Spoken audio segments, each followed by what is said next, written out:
તો જાંબુઘોડા તાલુકામાં મનરેગા કૌભાંડમાં કોંગ્રેસના આક્ષેપ સામે આવ્યા છે। જાંબુઘોડા તાલુકાના સરપંચોએ કોંગ્રેસના આક્ષેપને નકાર્યા છે। 26 જેટલા ગામોના સરપંચોએ કોંગ્રેસ સામે ઉગ્ર વિરોધ નોંધાવ્યો। કોંગ્રેસે કરેલા ભ્રષ્ટાચારના આક્ષેપને પાયા વિહોણા ગણાવ્યા છે। ત્યારે કોંગ્રેસ રાજકીય રોટલા શેકવા માટે આક્ષેપ કરી રહી છે તે પ્રકારનું નિવેદન સરપંચ દ્વારા આપવામાં આવ્યું છે।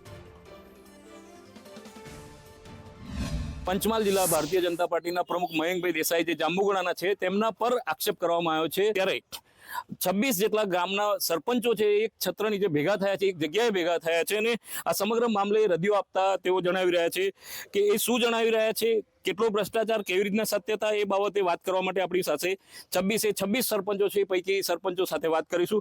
તમે કયા ગામના સરપંચ છો અને જે આક્ષેપ થયા છે એ બાબતે શું કહેશો? હું ઊંડોણ ગામનો સરપંચ છે। મારું નામ બાયરે ભીમસિંહભાઈ ખમાનભાઈ છે।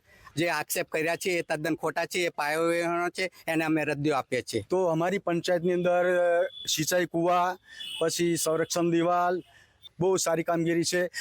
એ તો રાજકીય મુદ્દો છે, કોંગ્રેસ વાળાનું કોઈ બીજું દેખાતું નથી, બરોબર। પ્રમુખ સાહેબે જે ખોટી રીતે આ બદનામ કરવાનું જે કોંગ્રેસનું ષડયંત્ર રચેલું છે એ તદ્દન ખોટું છે। અમારા પંચાયતની અંદર જે ટીમ જોવા આવશે તો એ કામો થયેલા છે અમે બતાવવા માટે હકીકતમાં જે કામો થયા છે કામો સ્થળ પર બતાવવાની તમામ સરપંચો તૈયાર છે। અન્ય એક સરપંચ સાથે વાત કરું છું। કયા ગામના સરપંચ છો? જાંબુઘોડા તાલુકા પંચાયત પ્રમુખ। તાલુકા પંચાયત પ્રમુખ છો। તમારા ગામમાં દરેક ગામમાં ભ્રષ્ટાચારનો આક્ષેપ કોંગ્રેસ વાળા કરી રહ્યા છે। તદ્દન ખોટો છે। એની કામગીરી થયેલી છે અને લેબર પણ મળે છે। ચેલેન્જ કરીએ છીએ આ તાલુકાની અંદર આવીને ગમે ગમ જઈને અમે કામગીરી દેખાડવા માટે તૈયાર છે। જાંબુઘોડા તાલુકાના એક આગેવાન તરીકે સખ્ત શબ્દમાં વખોડીએ છીએ અને આવનારા ભવિષ્યમાં મયંકભાઈ સાથે આખો તાલુકો છે। ટૂંકમાં એક વાત અહીંયા સ્પષ્ટ છે કે ખરેખર કોઈ રાજકીય દ્વેષારોપણ સાથે આ પ્રકારના આક્ષેપ થયા છે અને મયંકભાઈ જે છે એ હાલમાં જ પંચમહાલ જિલ્લા ભાજપના પ્રમુખ તરીકે વરણી થઈ છે।